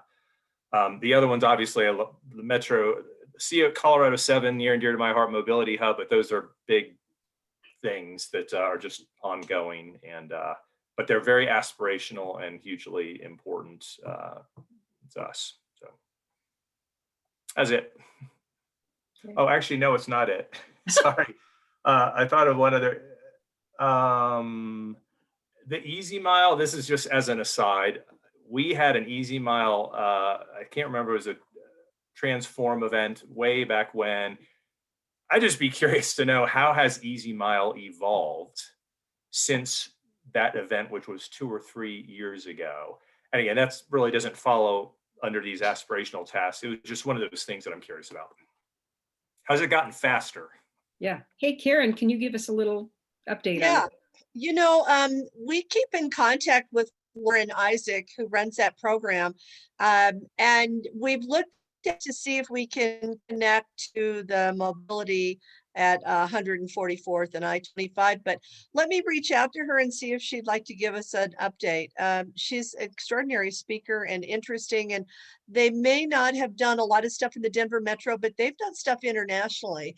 And so that might be a good short presentation to have for a future meeting, if that's acceptable to everyone. Sounds good. So Karen, I do have a question, and I may have brought this one up before, the Front Range Rail. Can we talk a little bit about what our impact might be with that group? You know, because it's funding, and it's not the only group that is interested in rail. Yeah, so, you know, we could have an update on Front Range Rail. There've been some significant changes. In the past 2 years, we've had Randy Grauberger, who's been in charge of that program, come in front of us and talk about it, talk about the 3 alignments that are possible, talk about how much it would cost ridership, connecting northern Colorado all the way down to Pueblo, and then connecting to existing RTD lines like the N line and South line. But the Front Range Rail Commission is sort of like the Transportation Commission, and they're appointed, and their membership has talked about just going to every other month to have a meeting. They've let Randy Grauberger's contract lapse and have talked about putting it under Colorado Department of Transportation. That doesn't mean there's any funding for it, but what it means is that staff from Colorado Transportation could assist with some of the analysis. And recently the governor came out and said that he wants a Northwest Rail built 2025. And he has to us at CDOT that he wants to see Front Range Rail come through downtown Denver. And I have heard rumors that they might put something on the ballot this year through the legislature to fund Front Range Rail. Now you have to remember that there's no right-of-way acquisition. They had talked about using right-of-way on I-25 in the center of I-25 from the north down and connecting it to the N line. The N line isn't complete. It only goes to 124th. It would need to be completed at Highway 7. Lots and lots of strange things happening that none of it connects. And so maybe we could have another presentation in a couple of months once I know what's happening at the CDOT level. The way we can be helpful, I think, in this is to be advocates for getting that Front Range Rail to connect to the N line and finishing the N line, right? Because it seems silly not to use the existing infrastructure that's there, or complete a small section of infrastructure in order to get that to run. And of course, it fits into our mobility hub at Highway 7 I-25, where we love to see the train come down and connect there, and be a station, be a mobile hub. The Denver Union Station of the North, if you want, in a smaller capacity. So right now it's all up in the air, but we think it's important because it is coming to the forefront of the conversation. And I think we as a group can be a resource, put it on our web pages, but also maybe hold a presentation, a webinar on it. And that was another thing I was thinking is, you know, these webinars seem to be pretty well attended. The ones that Carson and Tammy and I have attended have had lots and lots of people. And if we don't charge for the webinars, I do believe we can get quite a few people engaged with us. And that's another way we can maybe build our membership, is to do some of these sorts of informational webinars, have a speaker on a topic like charging stations or Front Range Rail or greenhouse gas or any of those kinds of things, and provide information, but also be seen as an important stakeholder. And we can do surveys for people. There's a lot of things we can do with that. Does that answer what you were asking, Joyce? I think I got off on a tangent. No, and it's fine. And you did answer it. I guess my major concern, and I understand what the governor wants, by 2025, but with the funding coming from RTD and all these other things, I mean, the completion of the end line isn't even supposed to be looked at until 2040. So I think it's this educational piece that we need to, and also the reminder, we should be probably part of all these groups to remind them that, we need to complete this line. And where is the funding coming from for Front Range Rail?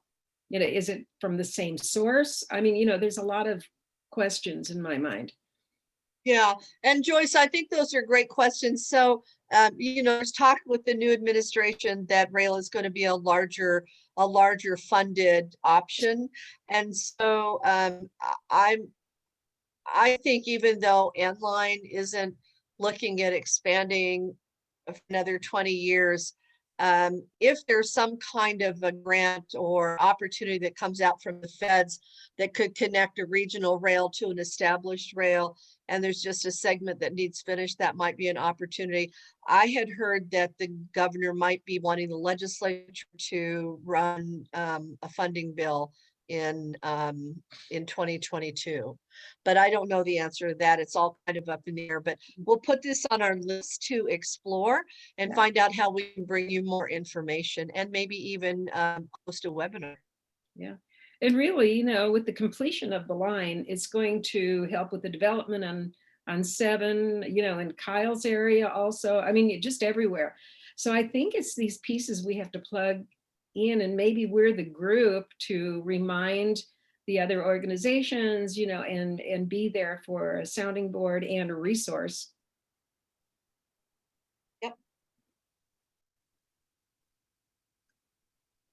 Can I go back to some of the electric car stuff for a minute if we got time? Sure.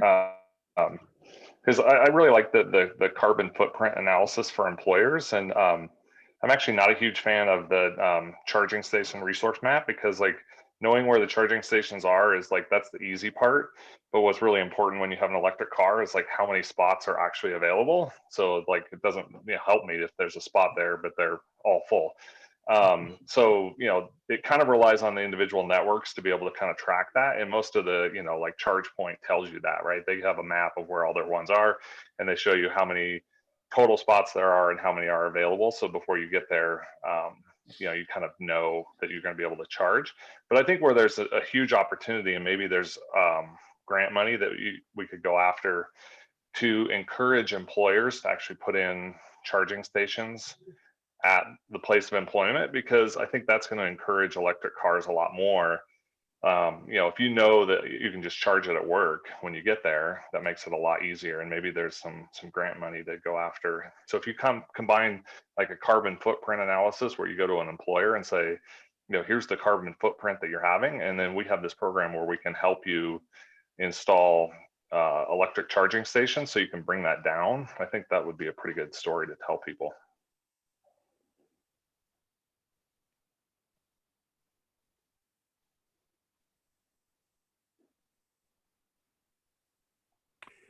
Karen, do you know if there's any, is there any grant money or grant programs around installing charging stations? Ken? Yes. Sorry. Oh, go ahead, Pedro. Go ahead.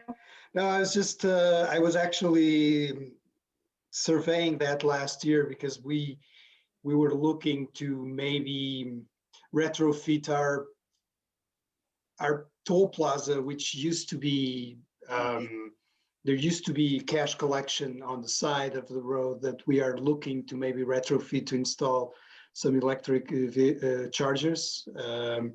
And there are, in fact, state grants for, and they finance about almost 50%, I think, in some cases.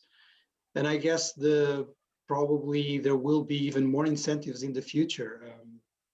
So that's really something we were looking.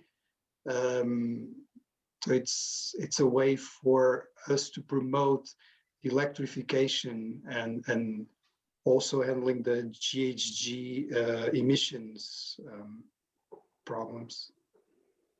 Because that's what people want, right? I mean, if you can charge where you're going to park anyway, whether that's at work or at your house, that's like where you want to charge. You don't want to have to find a charging station and go somewhere and then sit there for a few hours. Yeah, and it's also important to know if what kind of charges are we talking, if it's an ultra fast charger or if it's one that takes longer.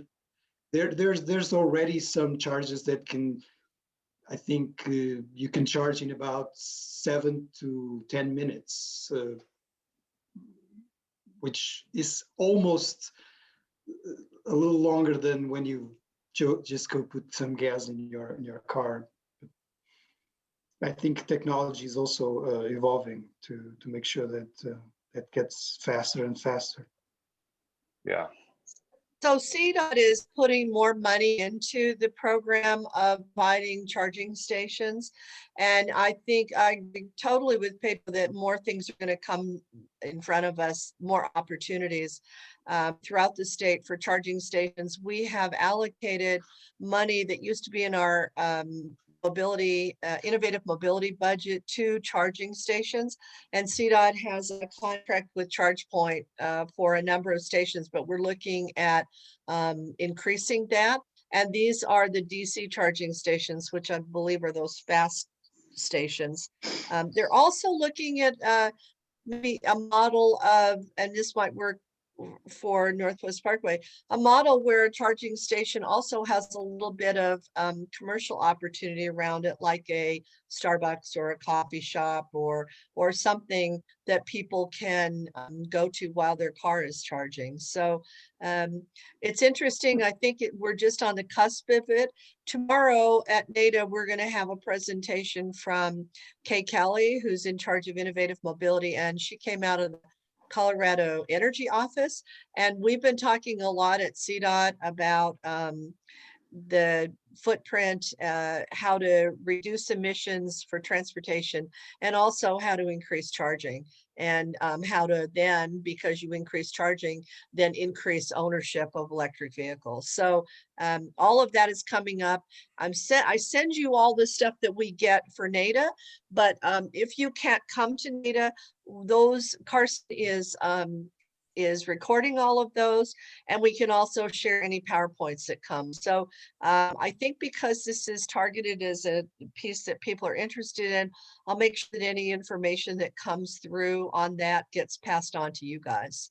I'm inundated with information constantly from CDOT on this stuff. Some of it's pretty interesting. Some of it's just the beginning of policy. And so it's just an introduction to the Transportation Commission. But once something comes in front of us for approval, it's pretty well put together with a lot of information and a lot of analysis. So those are the kinds of things I'll send on to you. It's an exciting, interesting time to be watching the way the state transportation office is adapting. Okay. Anyone else? You know, Karen, I was kind of looking at the first last mile strategies, and I'm wondering, and I'm definitely, interested in that for a variety of reasons, but wondering if maybe that isn't incorporated in a lot of the other suggestions. Yeah, I think you're right. We could always have a lens to that as well. So any of your suggestions, we could also call out whether it's benefit for first and last mile or whether more work needs to be done to accommodate that. Yeah.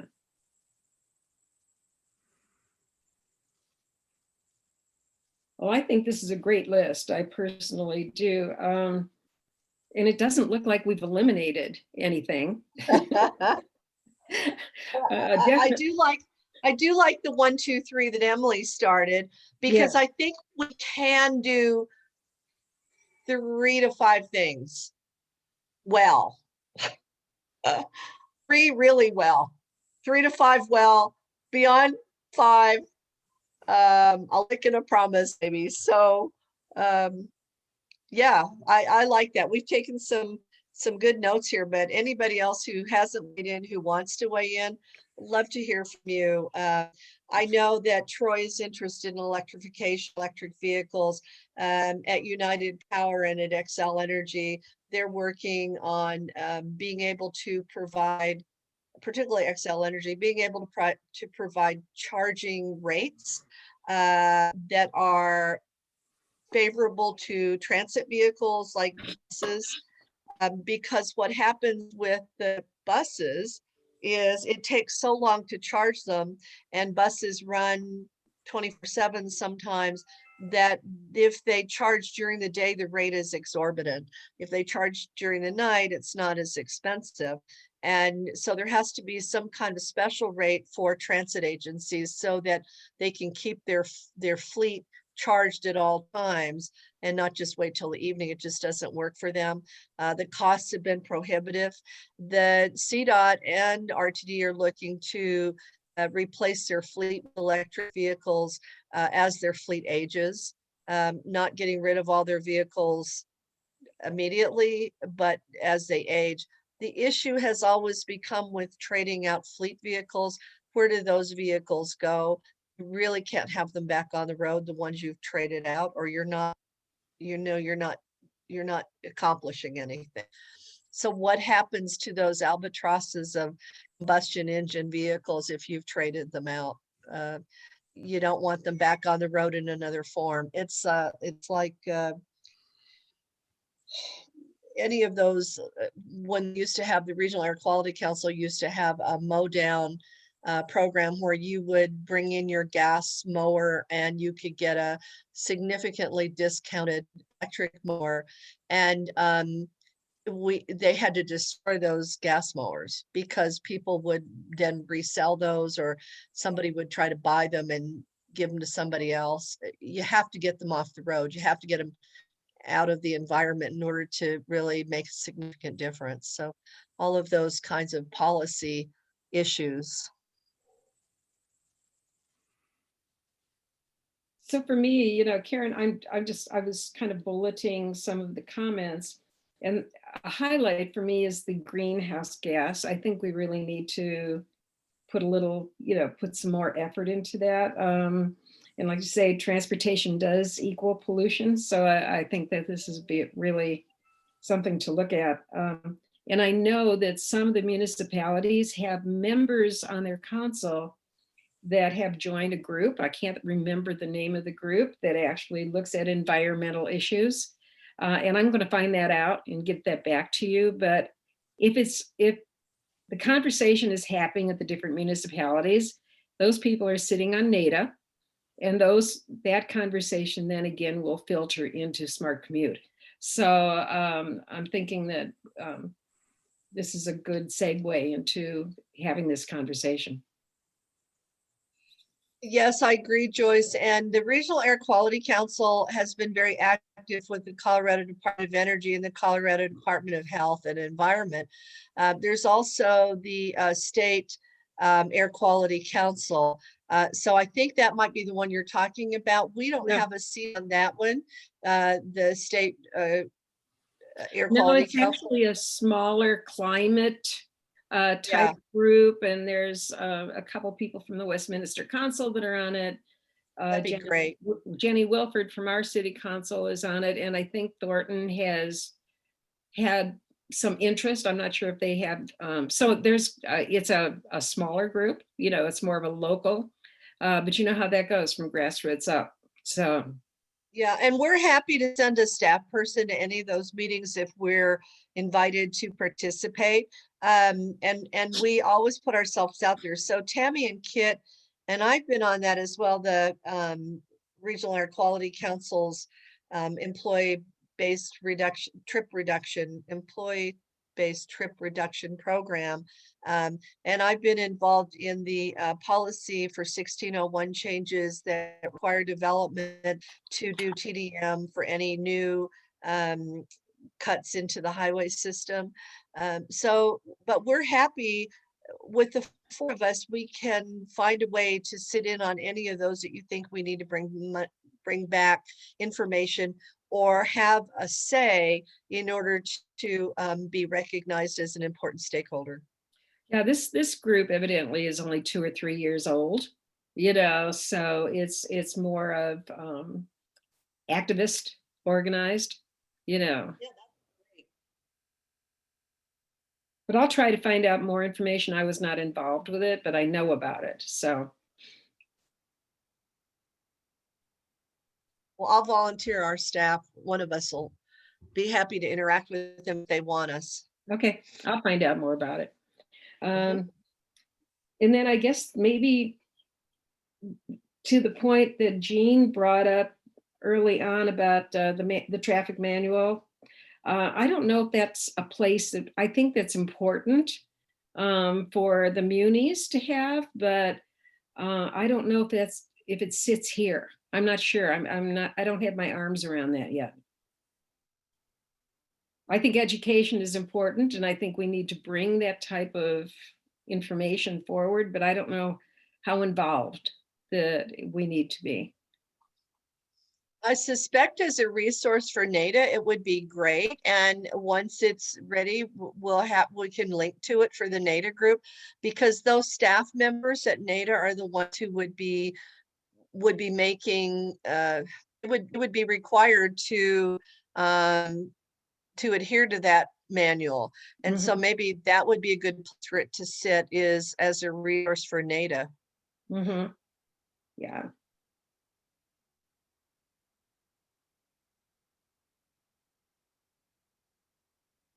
I don't know why, but I keep going back to my bullet of not all bike lines are equitable. I love that tagline.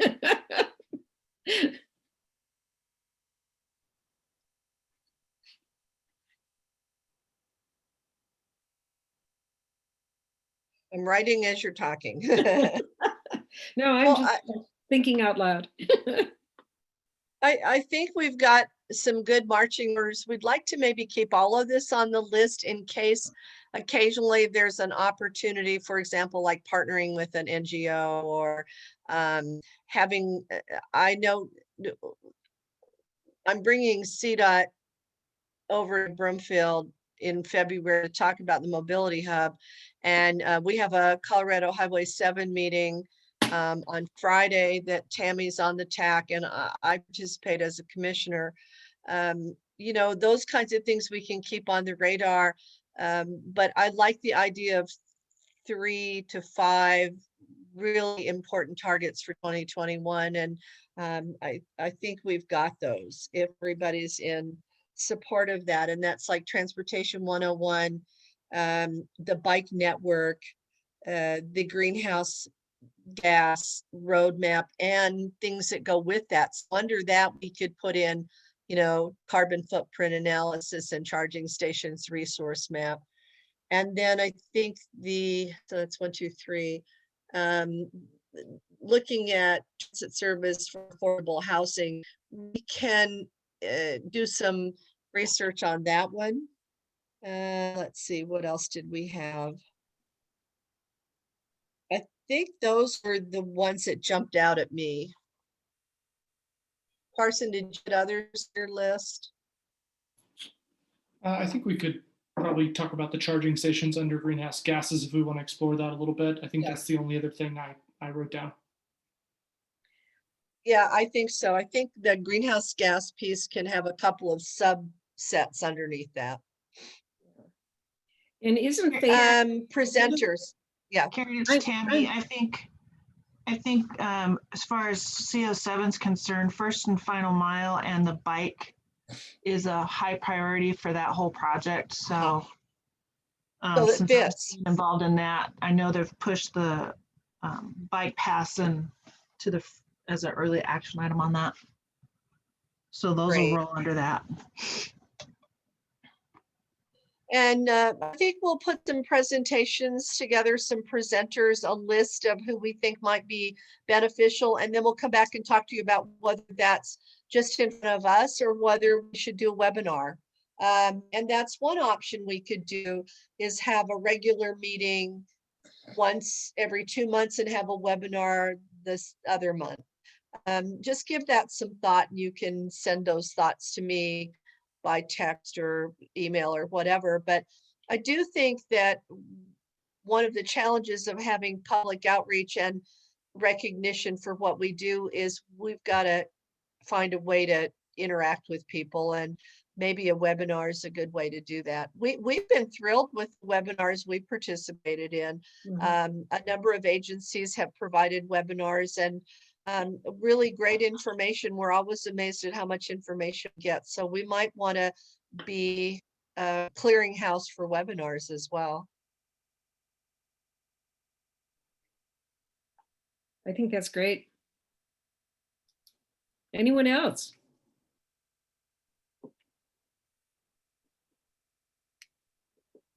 I don't hear anything. Okay, I think we've covered it all. Well, I think we're good. We put it on till 11, but I don't think we need to stay till 11. I think this is really the direction we were looking for. Any final marching orders, and then Jean and Jessica and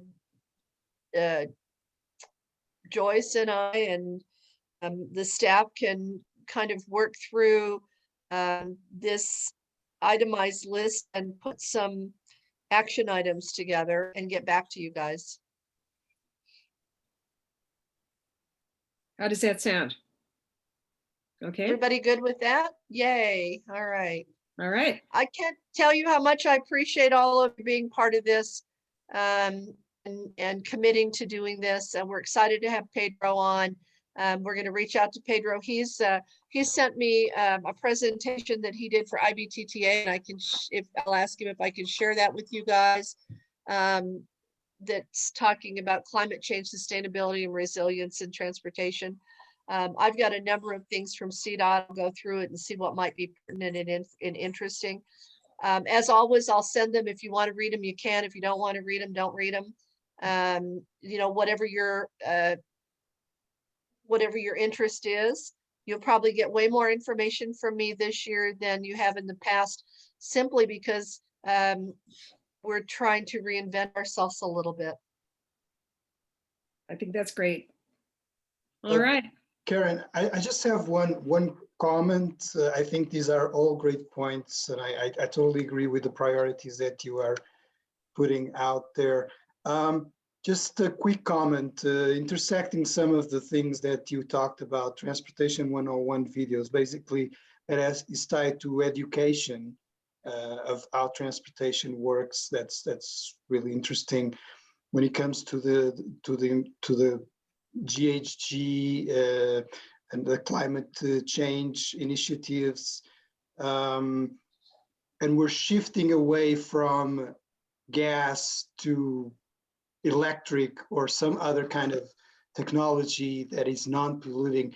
I think an important aspect is also transportation financing will also have to shift, and that's it's a challenge that of course governments will have to figure out how they will shift from a gas tax to something else.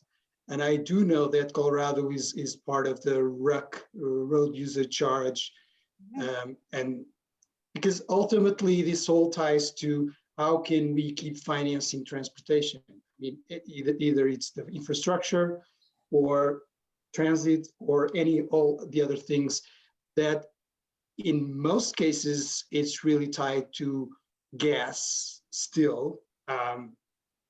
But as we go or move towards electrification or other ways, there has to be something that really supports how we going to be financing.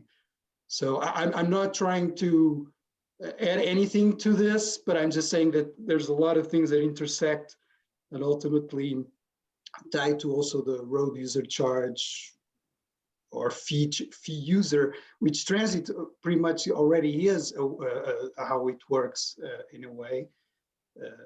But in some cases, it's not completely self-sustained and relies on other ways of funding.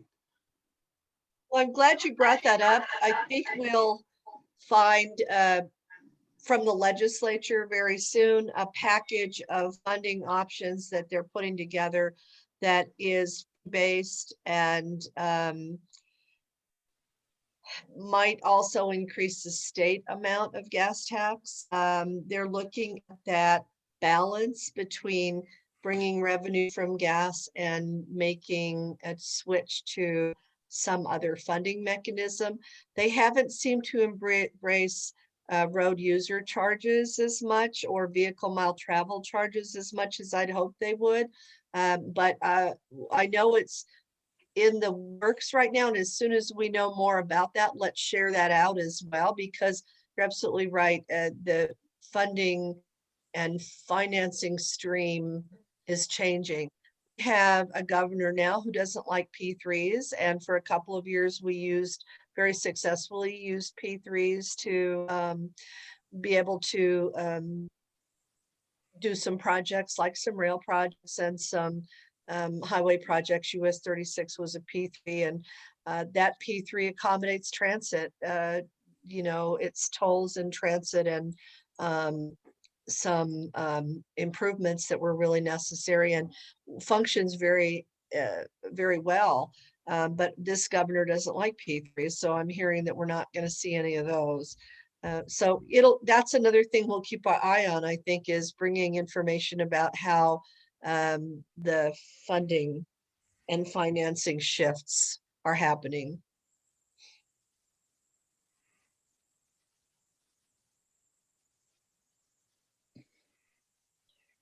All right, Joyce, I think our staff has a good set of marching orders.